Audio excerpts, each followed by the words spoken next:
bienvenue à toi. Tu aimes les histoires flippantes, les creepypastas, un petit peu l'horreur? Viens, installe-toi avec moi auprès du feu. Par contre, prends un plaid, peut-être un cookie aussi, et viens découvrir une nouvelle histoire maléfique. Peut-on mourir de rire? Je veux dire par là, peut-on vraiment mourir tout en riant? Ça paraît peu probable, et pourtant, je vais vous raconter une histoire qui risque de vous empêcher de trouver le sommeil.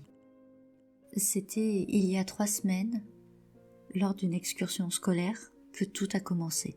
Je suis professeur de biologie, et avec 2 classes de 3e, nous avions monté un projet sur la biodiversité au sein de la forêt romande, et ce pendant 5 jours.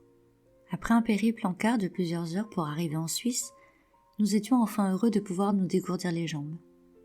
J'avais à ma charge 48 élèves, mais fort heureusement, de nombreux parents et professeurs avaient accepté de venir en renfort. Le premier jour nous a servi à prendre nos marques. L'endroit où nous dormions était en temps normal un centre aéré pour les plus petits, donc tout était à échelle miniature, les lits, les douches, les toilettes, les tables. C'était amusant, quoique un peu gênant, mais personne ne s'en plaignait. Pas d'internet, pas de télévision. Nous devions donc trouver une occupation pour nos jeunes durant les moments de liberté, surtout le soir. Et qui dit soirée en forêt dit feu de camp. C'est le premier soir que nous avons instauré ce rituel. Des chamallows, des histoires effrayantes, des chants, des blagues. Une ambiance bon enfant qui réchauffait autant le cœur des ados que des adultes présents. J'avoue, je me suis prise au jeu. Pourtant, je suis loin d'être douée dans le monde de l'imaginaire, mais pour l'occasion, j'avais raconté des légendes urbaines qui avaient tiré quelques cris aux plus sensibles. La semaine s'est écoulée entre recherche, archivage des données, travail scolaire. Bien sûr, nous avions dans nos rangs quelques réfractaires, quelques gamins qui voulaient s'amuser, qui parfois se disputaient, mais rien de bien méchant à mes yeux. Si j'avais su. C'est le dernier soir que tout a dérapé. Nous avions tout préparé pour le départ du lendemain, et nous entamions notre dernier feu de camp avec un peu de nostalgie. Certains nous offraient des histoires qu'ils s'étaient mis à écrire eux-mêmes. D'autres avaient composé des chansons originales, et même le professeur de chimie, qui avait joué le chaperon toute la semaine, s'était essayé ce soir-là à une prestation à la guitare.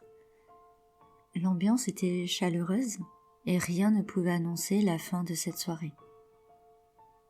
Vers 23 heures, alors que nous rassemblions les dernières tasses de chocolat chaud et de café, un bruit se fit entendre derrière moi. Je me retournai et je me retrouvai face à face avec Peggy, la meilleure élève de ma classe. Elle avait le regard vide, semblait mouillée de la tête aux pieds comme si elle sortait d'un bain tout habillée. Elle se dirigea lentement vers nous. Un silence de mort se faisait entendre. Seuls les bruits de la forêt nous enveloppaient. Sans un mot, elle dirigea vers le feu de camp une bouteille d'où jaillit un liquide qui redoubla les flammes. Son regard s'embrasa d'une lueur étrange, puis elle entra dedans, très lentement. Nous n'avons rien pu faire. Abasourdi par ce qu'il se passait, seul le professeur de chimie pensa à se jeter sur elle avec une couverture. Mais il était bien trop tard. Sa peau s'était déjà détachée de son corps en un amas visqueux. Ses cheveux avaient fondu, ses doigts s'étaient collés entre eux. Cela n'avait duré que quelques secondes, mais durant ce laps de temps, une chose nous avait tétanisés. C'était son rire. Elle avait ri au moment même où les flammes l'avaient engloutie. Elle avait ri d'un rire de folle, son regard dirigé vers nous. Elle avait ri sans jamais s'arrêter. Seul le dernier battement de son cœur avait pu faire cesser cette folie. Nous sommes retournés en France le lendemain, après une nuit blanche.